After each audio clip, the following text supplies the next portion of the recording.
When it looked like Marina Mabrey has broken her silence finally about shoving Caitlin Clark. I feel like you're trying to come because now they're talking about investigations, and now you're terrified. Now you're scared. Now you're shook. Caitlin Clark takes an elbow, an eye poke, and then a full-on shove to the floor. Yet Marina Mabrey stayed in the game after only a technical. Hours later, the league quietly upgraded her foul to a flagrant 2. Now Mabrey is talking, and the timing looks suspicious with growing talk, sparked by a Wall Street Journal piece, about whether Clark is facing unfair treatment in the league. Could this be about more than a dirty play? Why do you think Mabrey is breaking her silence all of a sudden? Let us know down in the comments below. Let's go. Third quarter we go. They're trailing by 10. Keep an eye on her and J.C. Sheldon. Clark trying to back her down. Clark is okay. Sheldon, that was Clark, hitting her in the face. Clark is upset about that. Then everybody's upset about that. Marina Mabrey comes in. She decks Clark, tempers flaring on both sides. Most people saw the shove. That's the clip that exploded online. But the chain of events that set it up actually started minutes earlier during the June 17th game, when J.C. Sheldon's hand raked across Caitlin Clark's face in the middle of a scramble for the ball. Clark wasn't out of position or making some reckless move. She was battling for possession exactly where you'd expect, when Sheldon's fingers caught her eye. Hey, I mean, is that displacement? I think it is. Oh, and Marina Mabrey is going to get ejected. If the officials saw that, Marina Mabrey is going to get ejected. Well, they're going to go and look at it. Look at Mabrey.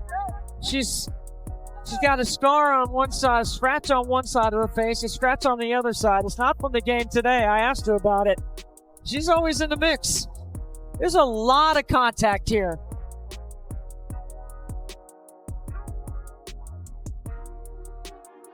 There's a scrape across the face. That's what Clark didn't like. The first sound from the crowd wasn't outrage. It was that sharp mix of gasps and low groans you hear when something looks like it could be serious. Officials were close to the play, and crew chief Ashley Gloss later explained their in-the-moment judgment before the sequence was reviewed. On replay, they ultimately upgraded Sheldon's foul to a flagrant 1, but that call came after the fact. In real time, the game rolled on. That sent an immediate message that the foul wasn't severe enough to stop play right then, even though fans courtside were already leaning forward, murmuring about what they'd just seen. Frame by frame, the broadcast told the story. Clark's head jerks slightly from the contact, she steps back, then straightens without any theatrics. No rolling around, no exaggerated reaction, just that steady, locked-in stare she gets when she's refocusing. That composure is part of her appeal. She let the referees handle it, or at least trusted they would. The problem is, in that moment, they didn't. Take another look as we try to figure out what exactly went down. So you see her get hit in the face. J.C. Sheldon doesn't like that, and everybody on the team doesn't like it. Marina, trying to have her teammates back, pushes her down. You see a little bit of drama all the way around. Tina, Charles, Clark, and Mabrey, they received technical fouls. Sheldon received a flagrant 1 foul. And when a player of her profile doesn't get that instant protection, the game's temperature changes fast. That unspoken, next one's going to be harder energy started to creep in. You see it in all sports. When officials miss or delay addressing a dangerous foul, someone else on the floor eventually takes matters into their own hands. By the time Sheldon's flagrant 1 was formally on the books, the damage wasn't in the scoreline. It was in how both benches now understood the physical limits might be looser than usual. The Fever kept glancing at the officials after whistles, and every possession had an extra edge. That eye poke stuck in everyone's mind, and it felt like the next big collision was only a matter of time. The moment came in the third quarter after Fever guard Caitlin Clark was poked in the eye by Sun guard J.C. Sheldon while Sheldon was playing defense. This led to a brief scuffle between Clark and Sheldon. Actually, it led to J.C. just kept running up on. I watched the video again. I was like, why is she doing that? Clark is obviously trying to get some space away from her, and she made it worse, which prompted Connecticut veteran Marina Mabrey to come up and shove Clark to the ground. Is that what we're calling it? Because it wasn't a shove. It was, I'm going to drive my entire body into your body. That's what that was. And that's exactly what happened. The shove that flooded timelines didn't come out of the blue. It came after several minutes of simmering tension the early non-whistle had allowed to build. So why, with that flagrant already recorded, did things still spiral? And why did Marina Mabrey decide she had to step in? Marina Mabrey's response came fast, and she's sticking to one explanation. She was protecting her teammate. That's her main defense. But when you slow down the sequence, the claim doesn't quite match what actually happened on the court. After the eye poke incident, Clark gave Sheldon a brief shove during a dead ball, more of a frustrated knock it off than anything meant to cause real damage. Sheldon barely shifted her stance. She was upright, steady, in no danger of falling or being hit again. Within seconds, Mabrey arrived, not to stand between them or guide her teammate away, but to lower her shoulder and deliver a full-body shove that knocked Clark hard to the hardwood. And then Marina Mabrey comes out of nowhere and chucks her to the floor. Now let's watch this in slow motion. Here, JC Sheldon is guarding Caitlin, swipes her in the face. There's one. Going for the ball, swipes her in the eyeball. Caitlin's gonna have to start wearing goggles. And then Caitlin pushes her off of her, like, why are you still in my face? Marina Mabrey, bat out of hell, chucks Caitlin Clark to the ground. This wasn't mid-possession contact or a fight for a loose ball. It happened after the initial contact, in that scuffle window where cooler heads usually step in. That context matters, because it makes the shove look less like split-second defense and more like a choice to escalate. Clark wasn't flopping. She froze, blinked a few times, got back up, and kept playing. She didn't deserve that. Now after this, you guys, of course, the referees are going to review the play because that's a lot of contact going on right there. That's a lot of unnecessary contact. That's a lot of non-basketball contact happening during this play, right? So the three referees that I like to say, they got them straight out of Sephora because I don't think these referees have ever refereed a professional basketball game in their life. They took these referees, they were at the monitor, they looked at it for, I'm not even exaggerating, you guys, like 15 minutes. 15 minutes they are watching this play over and over. Mabrey later told reporters she probably overreacted a little bit. That's a direct quote. But compare it to the replay. It shows her setting her feet, leaning in, and driving Clark to the floor. A little bit doesn't square with forcing someone sideways into the court so hard their legs fold beneath them. The announcers here are saying, of course, Marina Mabrey is going to get ejected because that was unwarranted. She literally came out of nowhere and chucked Caitlin Clark. There should be a flagrant one, of course, on JC Sheldon because she swiped her and hit her in the eyeball. Whether it is intentional or not, you can still have a flagrant a flagrant foul called on you, whether you are trying to intentionally hurt somebody or not. But this is what they called, you guys. This is what they called. Caitlin Clark, Marina Mabrey, Tina Charles were assessed with technical fouls on Tuesday. Caitlin, Marina, and Tina Charles. Technical fouls. That's it. Technical fouls. That's it.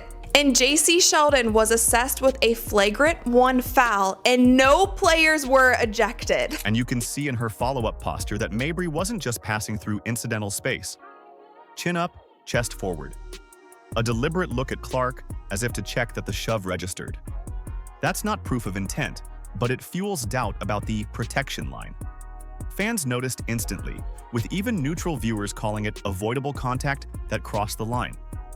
Mabrey concluded, so at the end of the day, it was a play on the ball when she did it, and I probably overreacted a little, but my teammate is getting hit, and I'm not okay with that. It wasn't like I hate her. Here I do. I don't do stuff like that. Everybody knows that I've never done that before. It's fascinating to hear Mabrey reflecting on a moment that vilified her to a huge portion of WNBA fan base.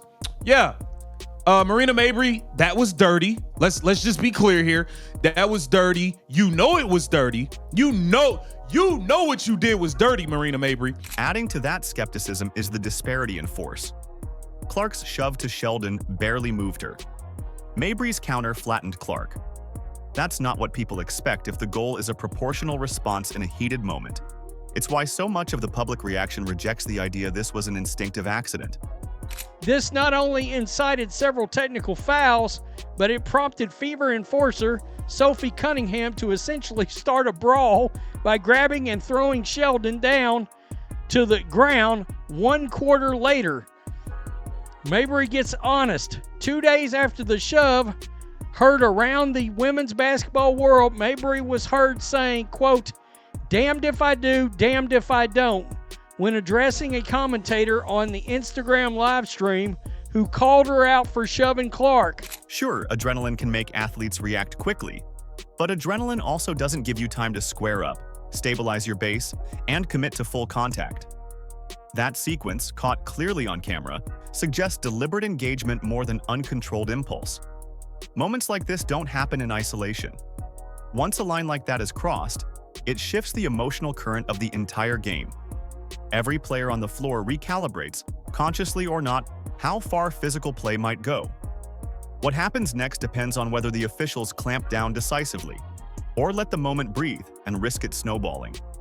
And on this night, how they handled that shove would tell the crowd, the benches, and everyone watching exactly how much control they really had over the game.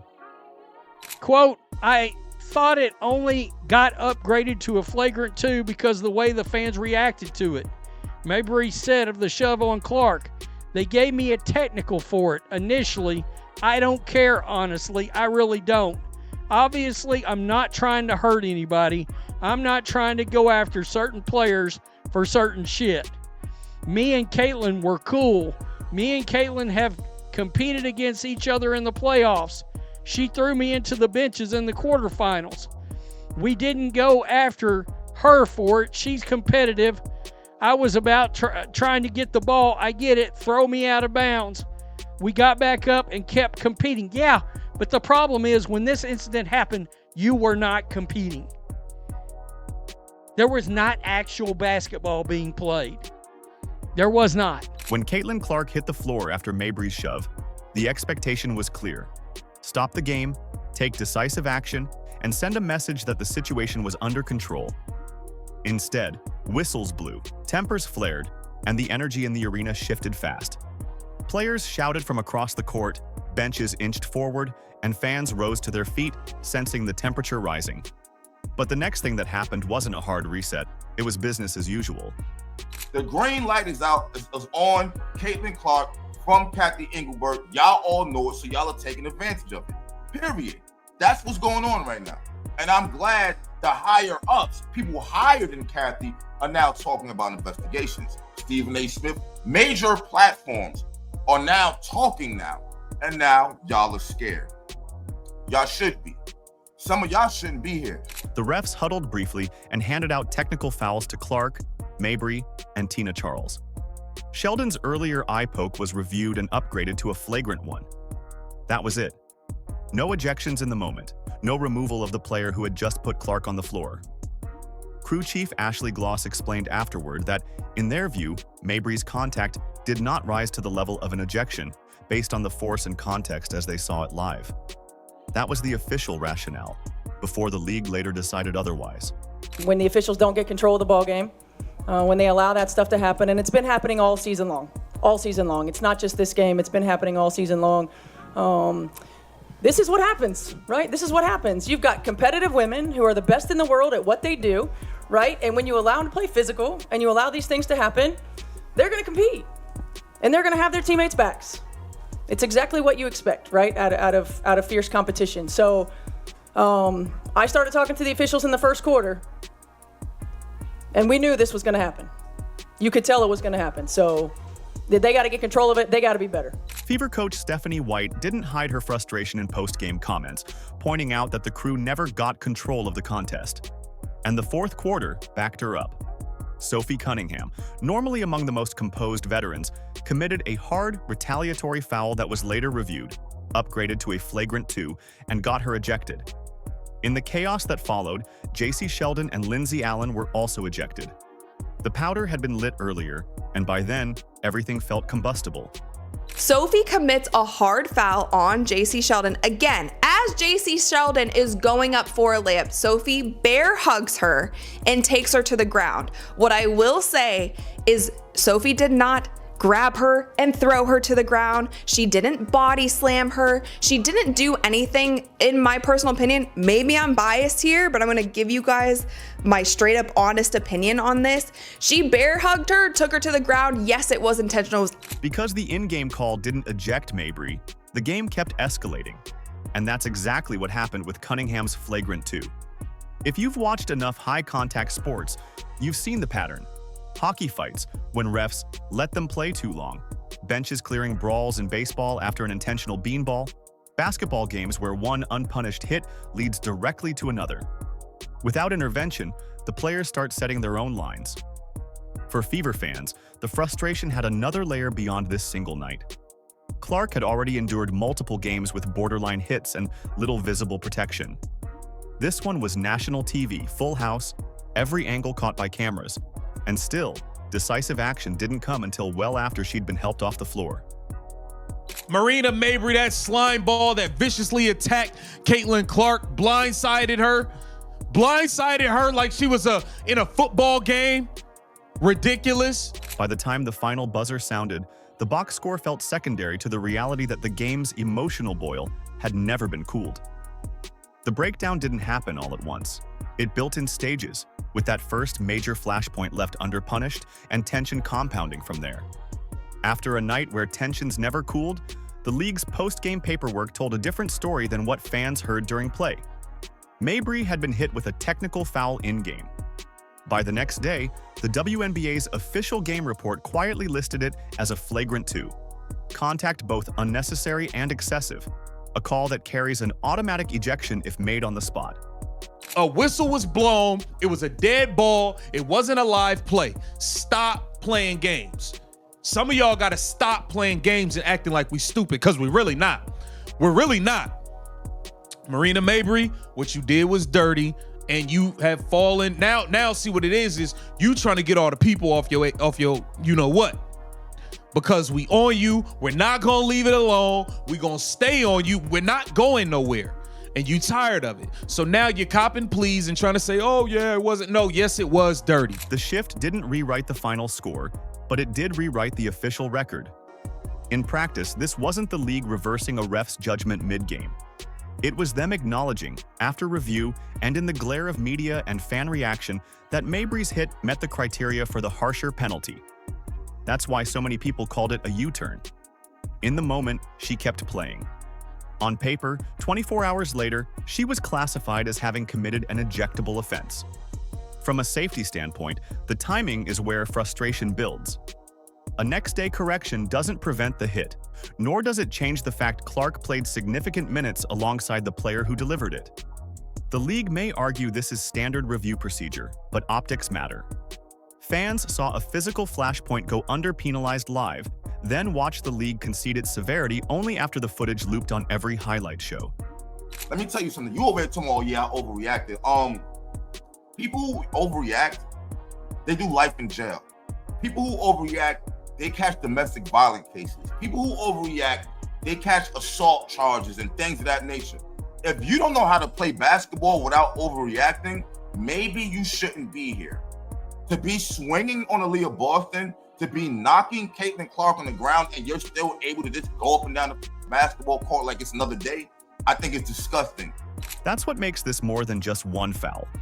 It plugs directly into a broader narrative about whether the league is willing or able to protect the player driving record attendance and TV ratings. This isn't about claiming a government investigation is underway. There's no public record of that. But once mainstream outlets connect Clark's name to discussions about workplace treatment, and fans start noticing patterns in how her games are officiated, you invite comparisons to corporate environments where repeated rough treatment, if ignored, becomes a liability. Hostile environment claims in sports still come down to the same core questions. Was the workplace safe, and did leadership act in a timely way to keep it that way? Ms. Clark's targeting may reflect a culture of disparate treatment, and the evidence provides reasonable cause for a federal probe into potential civil rights violations.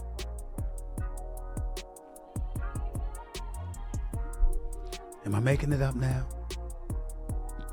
Remember I said this months ago. Remember I talked about people being jealous. the Cheryl Swoops of the world and others. Remember I pointed that stuff out? Remember I talked about the rough housing? In that light, Mabrey's post-game comments hit differently. At first, she leaned on the protecting my teammate explanation. Then, after a day of headlines, she added she probably overreacted a little bit, and even framed it as a damned if I do, damned if I don't scenario. There's no way to know her intent, but the sequence of statements makes it plausible this was as much about managing the story after it took off as it was about walking through her thought process. If there's growing scrutiny on whether Clark is being targeted, it's smart PR for any player involved in an incident with her to position themselves as acting out of loyalty, not aggression. Your action caused an entire brawl because now Sophie Cunningham had to come in the game and get Caitlin Clark's lick back. She had to come in and protect her teammate because of your wrongdoing. You didn't have no reason to be blindsiding her like that. No reason. And what are you even doing this year? Are you even playing this year? Marina Mabrey, are you playing? I ain't seen you play in a long time. And y'all stink. For Clark supporters, that's part of why this upgrade feels hollow. It proves the review process works on paper, but it doesn't guarantee she'll get that standard in real time when it can actually prevent further escalation. And that leaves one uncomfortable question hanging. If the league only corrects the call after the cameras and the crowd react, can fans trust that the refs will protect Clark in the moments that matter most? And what does that mean for 2025? Caitlin Clark and the Fever didn't just absorb the hits that night, they responded on the court. Even with the league stepping in only after review, they kept competing, stayed composed, and earned a resounding win. Sophie Cunningham, Aaliyah Boston, Kelsey Mitchell, Lexi Hull, and Natasha Howard all stood tall alongside Clark. Why do you think Mabrey is breaking her silence all of a sudden? Let us know down in the comments below. Like, subscribe, and turn on all notifications so you never miss out. Click the video on the screen, and we will see you in the next one.